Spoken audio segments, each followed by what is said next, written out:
আমরা দেখেছি সরকার আমলে আমরা কোনো একটি নির্বাচনে যাইতে পারি নাই।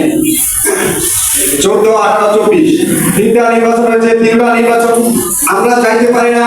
একদিকে পুলিশের বানানি, একদিকে সেনাবাহিনী বানানি, আরেকদিকে র্যাবের বানানি।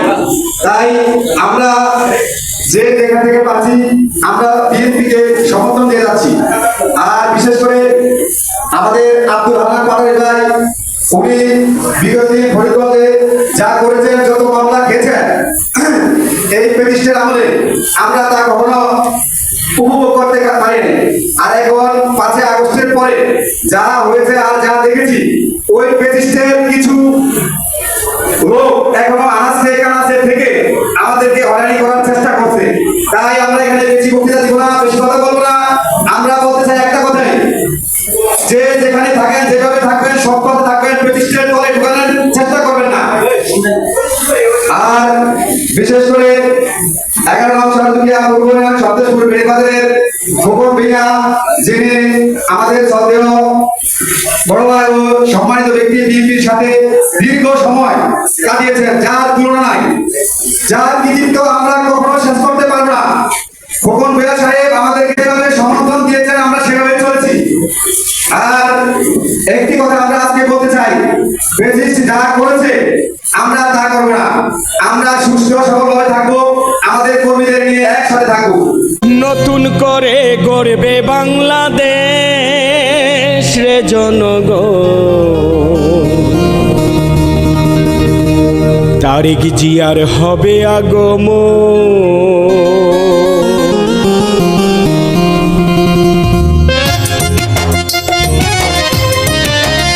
সবাই বেগম খালেদা জিয়াকে ভালোবাসেন, সবাইকে আমি জানাচ্ছি আমার আন্তরিক অভিনন্দন ও সালাম। আমি আজকে কৃতজ্ঞ, যিনি আমার হাতে ধানের শীষের প্রতীক মনোনয়ন তুলে দিচ্ছেন।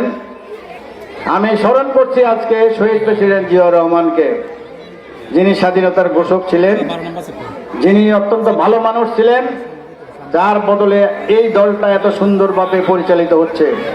আমি ধন্যবাদ জানাচ্ছি বেগম খালেদা জিয়াকে, আমি ধন্যবাদ জানাচ্ছি তারেক রহমানকে, আমি ধন্যবাদ জানাচ্ছি ফরিদগঞ্জবাসীকে। কারণ ফরিদগঞ্জবাসীর দোয়া না থাকলে আমার মনে হয় এই জায়গায় আসা যাইতো না। আমি সেটা স্মরণ করছি, আল্লাহর নাম স্মরণ করে আমি বলতেছি, আমি অতীতে কি কাজকর্ম করছি এটা সবাই জানেন। আমার প্রত্যেকটা ইউনিয়ন ঘুরে ঘুরে আমি দেখব, আমি ম্যাপ দেখে কাজ করব, কোন রাস্তায় বেশি গর্ত আছে, কোন জায়গায় কম গর্ত আছে, কোন জায়গায় চলাচলের অনুপযোগী, সেই সমস্ত আমি নিজ চোখে যদি খোদা আমাকে বাঁচায়, যদি ভালো জায়গায় যাইতে পারি, তাহলে এবং সেটা প্রমাণ থাকবে। যেদিন যে জায়গায় যাব সেদিন সেটা উল্লেখ থাকবো, সেখানে দোকান আছে, বাড়ি আছে, ঘর আছে, ভাই আমি আসছি আপনাদের এই গর্ত দেখার জন্য, রাস্তা খারাপের জন্য। এইভাবে আমার কাজকর্ম চলতে থাকবো। গত 17-18 বছর কি কাজ হয়েছে না হয়েছে সেটা আপনারা জানেন। আমি অতীত নিয়ে ঘাটাঘাটি করতে চাই না। আমার কথা হলো, যদি আমরা সামনে পারতে পারি, সামনে কি ভবিষ্যৎ, এবং আমরা ডাইনে কি লোক আছে, বামে কি লোক আছে, কারোর কাছে তর্ক বিতর্ক করতে চাই না, কাউকে ছোট করে দেখতে চাই না। আমাদের দরকার হলো ঐক্য। আমাদের নেতা তারেক রহমান বলছে ঐক্যের কথা। সব লোক মিলে আমরা দেশ পরিচালনার ভাগ করবো, সবাই মিলে আমরা দল করব। কারো কাছে কোনো বিবাদ নাই, কোনো কিছু নাই। আপনারা যারা স্টেজে আছেন, আমি বলতেছি আপনাদেরকে, মানুষের মনে কষ্ট হোক, এরকম কাজকর্ম, এরকম কথাবার্তা থেকে আমরা বিরত থাকি। আমরা সুন্দর কথা বলবো, সুন্দর ভবিষ্যৎ দেখবো। আগামী দিনের ইয়াং জেনারেশন গত 16-17 বছর কোনো চাকরি বাকরি পায় নাই, তাদের চাকরি বাকরির ব্যবস্থা করতে হবে, নারীদের উন্নয়নে কাজ করতে হবে, বিশুদ্ধ পানির ব্যবস্থা করতে হবে। আমাদের নেতা তারেক রহমান বলছেন ফ্যামিলি কার্ডের মতো, ফ্যামিলি কার্ড যিনি যার পরিবারের প্রধান তাকে দিবে, তার মাধ্যমে সে বিভিন্ন সুযোগ সুবিধা পাবে। ফ্যামিলি কার্ড দিয়া ফার্মার্স কার্ড কৃষকদের জন্য দেওয়া হবে, সেখানে সে বীজ পাবে কোথায়, কোথায় তার উৎপাদিত জিনিসপত্র কোথায় বিক্রি করবে, কোথায় সে ভালো বীজ পাবে, কোথায় বিশুদ্ধ পানি, বিশুদ্ধ আপনার ওষুধপত্র পাবে, সব জিনিস সেখানে থাকবে। আশা করতে সামনের দিকে আমাদের যে শিক্ষা ব্যবস্থা কোথায় কি জায়গায় পড়ছে। আমাদের সরকার মানে বিএনপি সরকার যখন আসছে ছিল, ক্ষমতা ছিল, তখন আপনি জানেন এজেনুল হক মিলন সাহেব আমাদের মন্ত্রী ছিলেন। আশা করি আগামী দিনে যদি ভালো অবস্থা হয়, তাহলে তিনিও আগামী দিনে মন্ত্রী হবে এবং শিক্ষার যত সমস্যা আছে সব সমস্যা দূর হবে।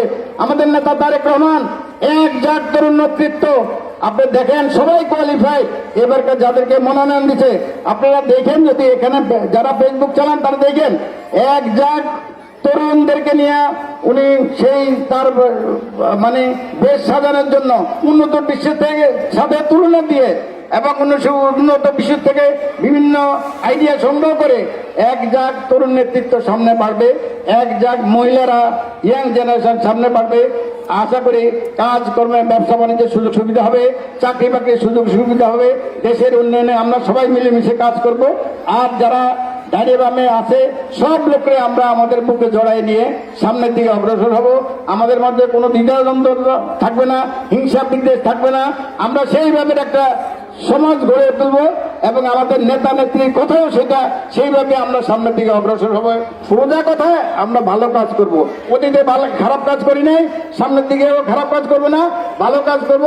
আপনাদের মনোযোগ সহকারে আমরা চলবো, আপনাদের আদর্শ উদ্দেশ্য নিয়ে আমরা চলবো। আপনাদের কোন রকম বুদ্ধি পরামর্শ যদি থাকে, যেহেতু বয়স্ক আমার বাবার মতো অনেকেই আছেন, মার মতো অনেকেই আছেন, বোনের মতো অনেকে আছেন, আপনাদের আদর্শ উদ্দেশ্য চিন্তা চেতনা বুদ্ধি যত কিছু আছে মেধা নিয়েই আমরা সামনের দিকে বাড়বো। আজকের জন্য আমি কিছু লিফলেট বিলি করব, আপনারা একত্র থাকুন, সুন্দর থাকুন, সুস্থ থাকুন। আগামী দিনগুলোতে ধানের শীষ কার মার্কা, শহীদ জিয়ার মার্কা, ধানের শীষ কার মার্কা, বেগম খালেদা জিয়ার মার্কা, ধানের শীষ কার মার্কা, তারেক রহমানের মার্কা, ধানের শীষ কার মার্কা, আপনার আমার সবার মার্কা ধানের শীষ। এই ধানের শীষের পক্ষে সবাই কাজ করবেন। আগামী ফেব্রুয়ারি মাসে যে ইলেকশন আসে, আশা করতেছি এইটা আজকে থেকে আপনাদের অন্তত যাতে করে ঘুম কম দেয়া, কাজ একটু কম করেও অন্তত ধানের শীষের প্রচারণে আমরা সবাই ঘরে ঘরে ঢুকবেন, সবাই মিলেমিশে আনন্দ মুখর বিষয়ে যাতে করে আমরা এই দলটা ভালো পজিশনে যাইতে পারে এবং তাহলে অনেক সমস্যার সমাধান হবে ইনশাল্লাহ। এই আশাবাদ ব্যক্ত করে আপনাদের দোয়া চাচ্ছি, মা বোনদের দোয়া চাচ্ছি, 14 নম্বর ইউনিয়নবাসীর দোয়া চাচ্ছি, পুরো বাংলাদেশবাসীর দোয়া চাচ্ছি। ধন্যবাদ সবাইকে। আসসালামু আলাইকুম। শহীদ জিয়া অমর হোক, বেগম খালেদা জিয়া জিন্দাবাদ, তারেক রহমান জিন্দাবাদ, 14 নম্বর ইউনিয়নবাসী ধন্যবাদ।